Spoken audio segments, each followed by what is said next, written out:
जो औपचारिक सिस्टम है उसके हिसाब से घोषणा होगा। ये कलेक्टिव रेस्पॉन्सिबिलिटी पार्टी है, ये कोई सिंगल मैन पार्टी नहीं है। किस राष्ट्रीय परिषद का और एक प्रदेश अध्यक्ष का नॉमिनेशन प्राप्त हुआ है। बीजेपी प्रदेश अध्यक्ष का चुनाव और इसके लिए केंद्रीय मंत्री जुएल ओरांव ऑब्जर्वर के तौर पर आए। आज नामांकन प्रक्रिया हुई, क्या कुछ प्रक्रिया देखने को मिली? नहीं, मैं तो बैठा था, आपका ओपन है।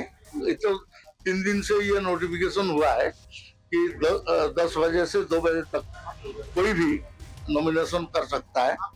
जो भी आया, जो नॉमिनेशन किया, उसके हिसाब से 21 राष्ट्रीय परिषद का और एक प्रदेश अध्यक्ष का नॉमिनेशन प्राप्त हुआ है।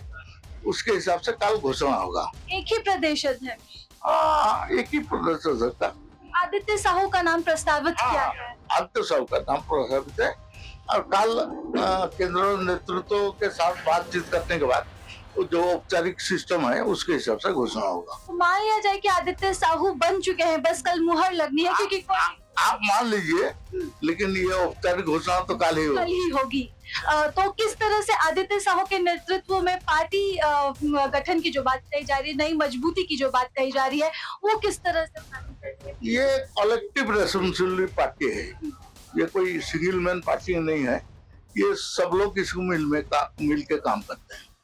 तो ये हमारे साथ केंद्रीय मंत्री जुएल ओरांव थे, जिन्हें ऑब्जर्वर के तौर पर यहाँ पर केंद्रीय नेतृत्व ने भेजा ताकि तमाम चीजों को वो देख सके, परख सके, क्या कुछ परिस्थितियां है यहाँ पर, और चुनाव जो चल रहा है केंद्रीय प्रदेश अध्यक्ष का वो सही तरीके से हो सके। तमाम चीजों को एक केंद्रीय मंत्री जुएल ओरांव यहाँ पर निगरानी में जो है ये पूरी प्रक्रिया हुई। और सबसे मजे की बात, जो आदित्य साहू का नाम आज प्रदेश अध्यक्ष के तौर पर देखा जा रहा था, चर्चा लंबे समय से थी कि बस पुष्टि होनी बाकी है, बाकी आदित्य साहू ही झारखंड बीजेपी के नए प्रदेश अध्यक्ष बनेंगे।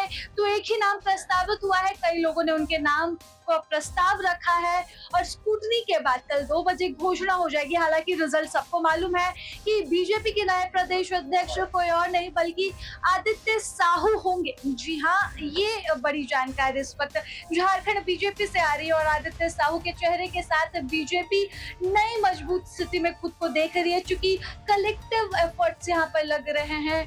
बड़ी पार्टी, अनुशासित पार्टी और तमाम चीजों को देखते हुए जो पहलू निकल कर सामने आ रहे हैं, जो चर्चाएं निकल कर सामने आ रही है, वो यही है कि बीजेपी अब अगले चुनाव की तैयारी में पूरी तरह से लग चुकी है। फिलहाल इस रिपोर्ट में बस इतना ही।